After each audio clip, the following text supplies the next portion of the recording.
क्रोध पर नियंत्रण। एक पिता ने अपने गुस्सैल बेटे से तंग आकर उसे कीलों से भरा एक थैला देते हुए कहा, तुम्हें जितनी बार क्रोध आए तुम थैले से एक कील निकालकर बाड़े में ठोंक देना। बेटे को अगले दिन जैसे ही क्रोध आया उसने एक कील बाड़े की दीवार पर ठोंक दी।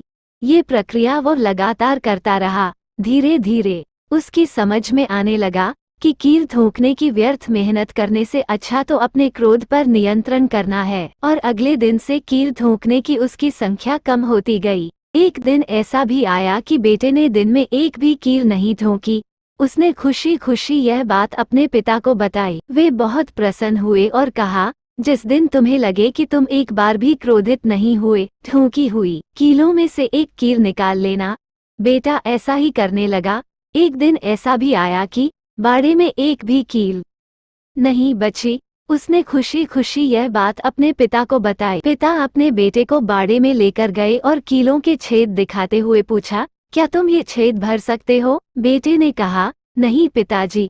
पिता ने उसके कंधे पर हाथ रखते हुए कहा, अब समझे बेटा, क्रोध में तुम्हारे द्वारा कहे गए कठोर शब्द दूसरे के दिल में ऐसे छेद कर देते हैं जिनकी भरपाई भविष्य में तुम कभी नहीं कर सकते। दोस्तों, आप में से भी बहुत लोगों को शायद गुस्सा आता होगा। तब ये सोचिएगा कि कहीं आप भी किसी के दिल में कील ठोंकने तो नहीं जा रहे हैं। क्रोध एक बहुत बड़ा अवगुण है जो इंसान की कामयाबी में बाधक बनता है। क्रोध मूर्खता से शुरू होता है और पश्चाताप पर समाप्त होता है। क्रोध से इंसान न केवल अपना जीवन खराब करता है बल्कि लोगों के दिलों को भी ठेस पहुंचता रहता है। दोस्तों, जब भी आपको गुस्सा आए तो पहले उसके परिणाम के बारे में सोचिए। आपको कहानी कैसी लगी हमें कमेंट में जरूर बताएं। चैनल को लाइक और सब्सक्राइब कर दीजिए।